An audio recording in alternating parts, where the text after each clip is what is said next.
I'm John Danner. Welcome to this edition of The Resilient Entrepreneur, Building Success and Surviving Setbacks with my co-author, Mark Cooper-Smith, and our sponsor, The Nick. Mark and I have talked with you about many dimensions of this topic. We've suggested to you that all of us are trying to turn failure from what it is, which is a regrettable event, into something that it can be, which is a strategic resource. And we mean truly strategic resource. After all, it's a resource you've created. You and your team have their fingerprints on it, probably. Why not take advantage of it? Why not use the insights that are contained within that failure? And that's what I want to focus on, because we've suggested that failure is like gravity.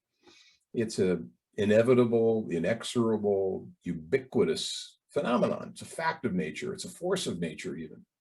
We've suggested that gravity, to use an analogy with flight, gravity is one of the four forces that allows us to fly. Maybe in the same way that failure is one of the forces in entrepreneurship that may allow us to succeed. Whatever we do with it, we want to take failure out of the closet. And we've given you some tools and some suggestions and exercises to begin to do that. The 7-stage failure value cycle, which Mark introduced you to. The report card that we want you to use to avoid flunking failure. That would not be a good thing. After all of our time together, have you walk away saying, oh my gosh, I flunked failure. Now, try the report card. It's there, it's for free.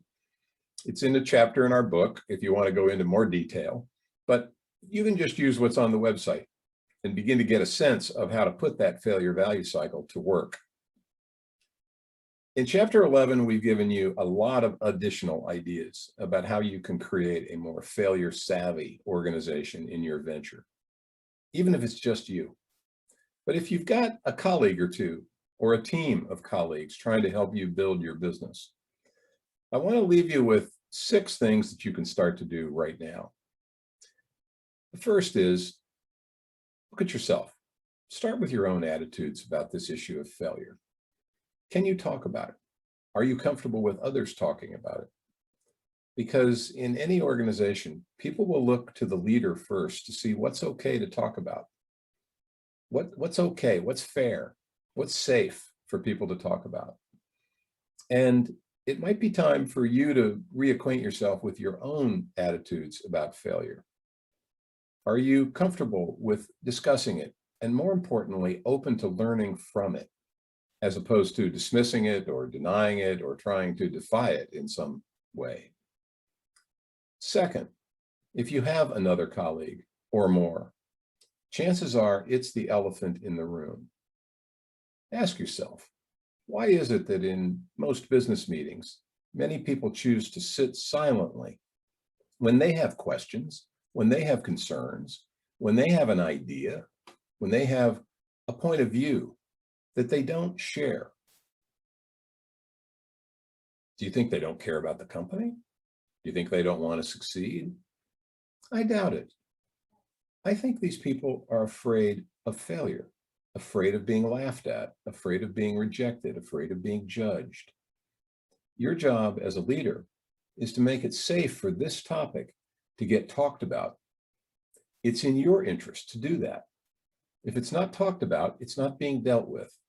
If it's not flagged early, chances are you're paying the consequences of delayed attention to the failures that are going on in your own business right now. So get it out in the open. Apply what I explained to you in an earlier session is the ungolden rule, which is do unto yourself before others can do unto you, with particular reference to the crown jewels of your organization, of your venture, the things that you simply could not exist without. Those are the things to begin to fix and protect right now. Fourth, you might think about your business as a portfolio of failure zones. In some businesses, indeed in most businesses, there are places where failure should never be accepted, never be excused. If you're dealing with life and safety, matters of ethics. Those are places where you don't want to tolerate failure regardless of the consequences, and that's fine. But there are other portions of your business where you do want to welcome failure because it's the necessary ingredient to climb the stair step of improvement. And in some cases, you may actually want to invite failure. If you're looking for a brand new product, if you're looking for a new strategy, if you want to find a new way of doing business, if you want to encourage your employees to come up with new ways that you can create value in your market for your customers and potentially for your investors, that may be a place where you actually want to invite failure in. Fifth, you're probably not going to be able to prevent failure from happening. Most of us can't, but you can do a better job of managing how failures end. Think back to the discussion we shared with you about the force multipliers of failure, how the memory of past failure influences and distorts and exaggerates the fear of future failure. Memory and fear, force multipliers. What we remember is how those emotional experiences end. And that's where you can do a better job of helping your employees, and indeed yourself, focus more on creating a softer landing, a more positive ending when failure does happen, which it will. So ask yourself about the order of questions that come to you or your colleagues when failure occurs in your business. If you start with who, you are probably not going to get the answers that contain real insight to improve your likelihood of future success. Why not try this instead? What happened? Where did it happen? How'd that happen? Why did it happen? Focus on those questions. And then maybe you ask the question of who was involved. And if you want a very simple reminder of that, think about what happens when you point a finger at somebody. Point a finger at somebody. 3 of those fingers are pointing back at you. And chances are, if you approach this issue of failure with humility and maybe a little humor, you might find that your own fingerprints are on some of the failures that you were so concerned about.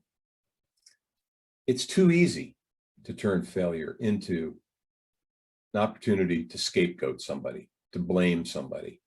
And with the blame comes shame. And with the shame comes reluctance to even talk about it, to share it, to identify it, to fix it. Now, this one may seem like heresy. Mark and I teach at the business school at University of California, Berkeley, but here we are suggesting that you don't always think like an MBA. What do we mean by that in the context of failure? Well, first, you might think of yourself as a detective. You're trying to find out what happened here. What went on? Why'd this happen? Or if you want to surrender your looking glass, your magnifying glass, maybe you think a little bit like an artist. What are you looking at here? The letter R? Or somebody holding a balloon? Artists are very good at using what they call negative space to show us new ways of seeing things that we weren't quite aware of at first glance. And to some extent, failures in most organizations are a kind of negative space. Use them the way an artist might use them. How can they show you what's really going on? How can they give you another perspective on your business? Or if you have a green thumb and you're a gardener or a farmer, think about failure like a compost heap. Do you want to eat it? No. Does it smell good? Probably not. But in that compost heap of those failures lie the ingredients for potentially new successes, a new crop of success, something that looks good, something that works well, something that might, in fact, be the very success that you are looking for. And perhaps most importantly, you might want to think like a scientist. Mark and I have used the term experiment and experimentation a lot in this series. Think about using those words, because when you hear the term experiment, do you expect all experiments or even most experiments to succeed? Probably not. But we do expect experiments to lead to discovery, to show us where we've been mistaken, to give us insights that we hadn't expected. And that's what business needs in order to succeed. New insights, new discoveries, new ways to improve the assumptions and the thinking on which your entire venture is based. So think like an experiment, because most of the things we do as entrepreneurs are experiments. The person we hire, the team we organize, the product we design, the location we establish, the business model we use, the sales pitch we try with our customers, the ad campaign, they're all experiments. They are all stabs in the dark to some extent. Treat them as such. Learn from them. Pay attention to them. And when we said early on that most organizations want growth, they want innovation, and they want employees that are genuinely engaged, those are the three things that most organizations want. But in many ways, they depend. Those three things depend on the one thing that nobody wants, which is failure. They all connect. You can't have innovation without failure. You can't have the trust that is the foundation of engaged employees without proving to them that when failure is present, you have their back and they have their own backs when failure is around. So let me try to sum up a little bit. We are not suggesting that in all circumstances you exonerate failure. No. We are suggesting that in most circumstances, both for your own benefit and for the benefit of your team and employees, that you commiserate when failure happens. You show them that you're aware of it. You give them an opportunity to talk about it and feel bad about it because, as we said, it's a regret. In some circumstances, you actually may want to celebrate failure, occasionally. I'll give you an example. The CEO of Roche Pharmaceutical, which is one of the biggest and most successful pharmaceutical companies in the world, Severin Schwan, when his science team comes back from the lab and says, you know, that wonder drug we were so hopeful about, it's just not testing the way we wanted it to. It doesn't look like it's going to work. He doesn't fire them. He throws them a champagne lunch. Why? Because if those talented people who worked hard to try to find success, if those people are gone, who is it that's going to find the next wonder drug that does prove out in the next round of clinical studies? Who's going to be around? Who's going to learn from the experience of trying nobly, but not succeeding? So in those circumstances, you might in fact want to celebrate.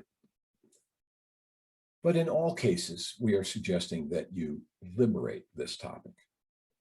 You make it free for people to talk about, easier for people to talk about, for you to think about, for you to focus on. And maybe this is a way to sum up our suggestion to you. Failure, in so many ways, is today's lesson for tomorrow. You've already paid the tuition for it. You might as well get the education that goes with it. So on behalf of Mark and myself, thank you for spending time with us during this series. We'd love to have your comments and suggestions and feedback. And thank you to the Nick for inviting us back to Indiana to share some of these ideas that we hope will prove useful to you in pursuing your own dreams for success of the ventures that you are building. Good luck.